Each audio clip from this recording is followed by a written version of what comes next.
বাংলাদেশে ভিজিটরত দক্ষিণ ও মধ্য এশিয়ার আমেরিকার বিশেষ দূত সার্জিও গর গতকাল প্রধানমন্ত্রী তারেক রহমানের সাথে মিটিং করেছেন। তো সেই মিটিংয়ের পরে যে ব্রিফিং দিয়েছে সেটাও বেশ ভালো, পজিটিভ মনে হচ্ছে। তো এই মিটিংয়ের পরে আবার প্রধানমন্ত্রীর উপদেষ্টা মাহাদি আমিন বলেছেন যে আমেরিকার 25টা কোম্পানি থেকে 45 মেম্বারের একটা ডেলিগেশন আসবে কয়েকদিনের মধ্যে বাংলাদেশে বিনিয়োগ এবং অন্যান্য জিনিস দেখার জন্য। তো সেটাও খুবই সুখবর। প্রধানমন্ত্রীর সাথে আলাপকালে সার্জিও গর রোহিঙ্গাদের ওখানে যে গিয়েছিল দেখতে, বলেছে যে বাংলাদেশ যে ওদেরকে আশ্রয় দিয়েছে সেটার জন্য ধন্যবাদ জানিয়েছে। তো প্রধানমন্ত্রী তারেক রহমান বলেছেন ওদের রাখার জন্য খরচ খরচার অর্ধেকের বেশি যুক্তরাষ্ট্রই দেয়, সেই জন্য উনি আবার যুক্তরাষ্ট্রকে ধন্যবাদ জানিয়েছেন।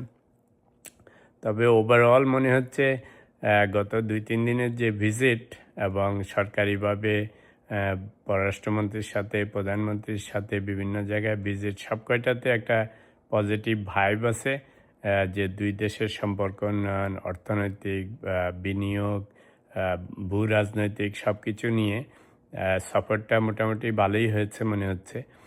বিশেষ করে প্রধানমন্ত্রী চীন সফরের পরে যে একটুখানি মিডিয়াতে, বিশেষ করে আমাদের আঞ্চলিক মিডিয়াগুলিতে, ভারতীয় মিডিয়াগুলিতে যেভাবে একটু আমেরিকার সাথে টেনশন ক্রিয়েট হয়েছে বা হওয়ার অবস্থা হয়েছে, সেরকম কথাবার্তা বলতেছিল, সেইগুলির কোনো রিফ্লেকশন দেখা যায়নি।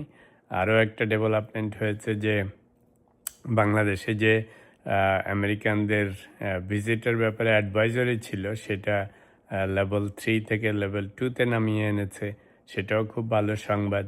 আর ভারতীয় মিডিয়া কিংবা সোশ্যাল মিডিয়া কিছুদিন ধরে সার্জিও গরের এই ভিজিট উপলক্ষে একটা একটা আবহাওয়া সৃষ্টি করেছিল, অ্যাজ ইফ আসলে আওয়ামী লীগকে নিয়ে, ভারতকে নিয়ে, হাসিনাকে নিয়ে আমেরিকা খুব প্রেশার দিবে, এটা করবে সেটা করবে। তো সেই সমস্ত এমন কিছুই হয়নি, হওয়ার কথাও না, কারণ সব দেশের সরকারই যেই সরকার ক্ষমতায় থাকে তার সাথে কাজ করতে চায়।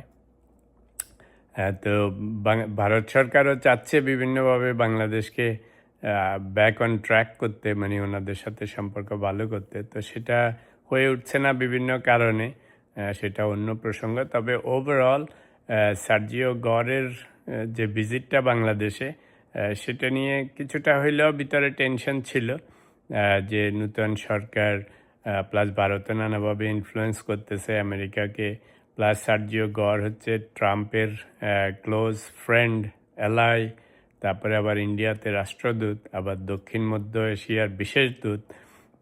তো সব মিলে এটাকে বেশ কঠিনভাবে দেখানো হচ্ছিল, স্পেশালি ভারতীয় মিডিয়াতে, ভারতীয় সোশ্যাল মিডিয়াতে।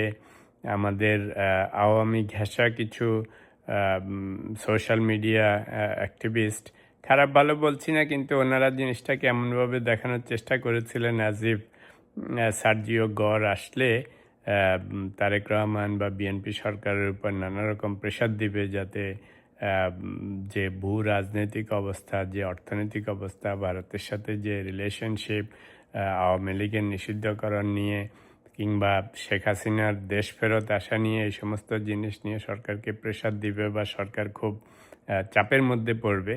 তো দেখা যাচ্ছে যে সরকার সুন্দরভাবে হ্যান্ডেল করেছে, আমেরিকাও খুশি মনে এসছে, খুশি মনে ফেরত যাচ্ছে। টুকটাক টেনশন তো দুই দেশের মধ্যে সবসময় থাকে নানা জিনিস নিয়ে, সেটা ক্লোজ ডোরে কথা হবে। বাট পাবলিকলি যে ভাইব এবং যে ব্রিফিং ফ্রম বোথ পার্টিস, মনে হচ্ছে সবই পজিটিভ।